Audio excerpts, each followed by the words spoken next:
हरिः ॐ विनायकाय नमः। ॐ विघ्नराजाय नमः।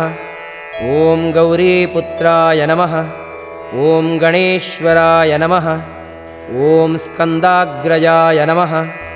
ॐ अव्ययाय नमः। ॐ पूताय नमः। ॐ दक्षाध्यक्षाय नमः। ॐ द्विजप्रियाय नमः। ॐ अग्निगर्भच्छिदे नमः। ॐ इन्द्रश्रीप्रदाय नमः। ॐ वाणीबलप्रदाय नमः। ॐ सर्वसिद्धिप्रदाय नमः। ॐ शर्वतनयाय नमः। ॐ शर्वरीप्रियाय नमः। ॐ शर्वप्रियाय नमः। ॐ सर्वात्मकाय नमः। ॐ सृष्टिकर्त्रे नमः। ॐ देवानीकार्चिताय नमः। ॐ शिवाय नमः। ॐ शुद्धाय नमः। ॐ बुद्धिप्रियाय नमः। ॐ शान्ताय नमः। ॐ ब्रह्मचारिणे नमः। ॐ गजाननाय नमः। ॐ द्वैमातुराय नमः। ॐ मुनिस्तुत्याय नमः। ॐ भक्तविघ्नविनाशकाय नमः। ॐ एकदन्ताय नमः। ॐ चतुर्बाहवे नमः। ॐ शक्तिसंयुताय नमः। ॐ चतुराय नमः। ॐ लम्बोदराय नमः। ॐ शूर्पकर्णाय नमः। ॐ हेरम्बाय नमः। ॐ ब्रह्मवित्तमाय नमः। ॐ कालाय नमः। ॐ ग्रहपतये नमः। ॐ कामिने नमः। ॐ सोमसूर्याग्निलोचनाय नमः। ॐ पाशाङ्कुशधराय नमः। ॐ चण्डाय नमः। ॐ गुणातीताय नमः। ॐ निरञ्जनाय नमः। ॐ अकल्मषाय नमः। ॐ स्वयं सिद्धसिद्धार्चितपदाय नमः। ॐ बीजपूरकाय नमः। ॐ अव्यक्ताय नमः। ॐ गदिने नमः। ॐ वरदाय नमः। ॐ शाश्वताय नमः। ॐ कृतिने नमः। ॐ विद्वत्प्रियाय नमः। ॐ वीतभयाय नमः। ॐ चक्रिणे नमः। ॐ इक्षुचापधृते नमः। ॐ अब्जोत्पलकराय नमः। ॐ श्रीदाय नमः। ॐ श्रीहेतवे नमः। ॐ स्तुतिहर्षिताय नमः। ॐ कालाद्रिभृते नमः।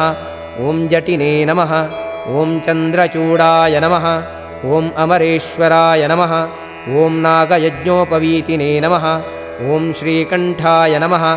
ॐ रामार्चितपदाय नमः। ॐ रतिने नमः। ॐ स्थूलकण्ठाय नमः। ॐ त्रयीकर्त्रे नमः। ॐ सामघोषप्रियाय नमः। ॐ पुरुषोत्तमाय नमः। ॐ स्थूलतुण्डाय नमः। ॐ अग्रगण्याय नमः। ॐ ग्रामण्ये नमः। ॐ गणपाय नमः। ॐ स्थिराय नमः। ॐ वृद्धाय नमः। ॐ सुभगाय नमः। ॐ शूराय नमः। ॐ वागीशाय नमः। ॐ सिद्धिदाय नमः। ॐ दूर्वाबिल्वप्रियाय नमः। ॐ कान्ताय नमः। ॐ पापहारिणे नमः। ॐ कृतागमाय नमः। ॐ समाहिताय नमः। ॐ वक्रतुण्डाय नमः। ॐ श्रीप्रदाय नमः। ॐ सौम्याय नमः। ॐ भक्तकाङ्क्षितदाय नमः। ॐ अच्युताय नमः। ॐ केवलाय नमः। ॐ सिद्धाय नमः। ॐ सच्चिदानन्दविग्रहाय नमः। ॐ ज्ञानिने नमः। ॐ दान्ताय नमः। ॐ ब्रह्मिष्ठाय नमः। ॐ भयवर्जिताय नमः। ॐ प्रमत्तदैत्यभयदाय नमः। ॐ व्यक्तमूर्तये नमः। ॐ अमूर्तकाय नमः। ॐ पार्वतीशङ्करोत्सङ्गखेलनोत्सवलालनाय नमः। ॐ समस्तजगदाधाराय नमः। ॐ वरमूषकवाहनाय नमः। ॐ हृष्टस्तुताय नमः। ॐ प्रसन्नात्मने नमः। ॐ सर्वसिद्धिप्रदायकाय नमः। ॐ विश्वम्भररूपि श्रीपरमात्मने नमः इति गणपति अष्टोत्तरशतनामस्तोत्रम्।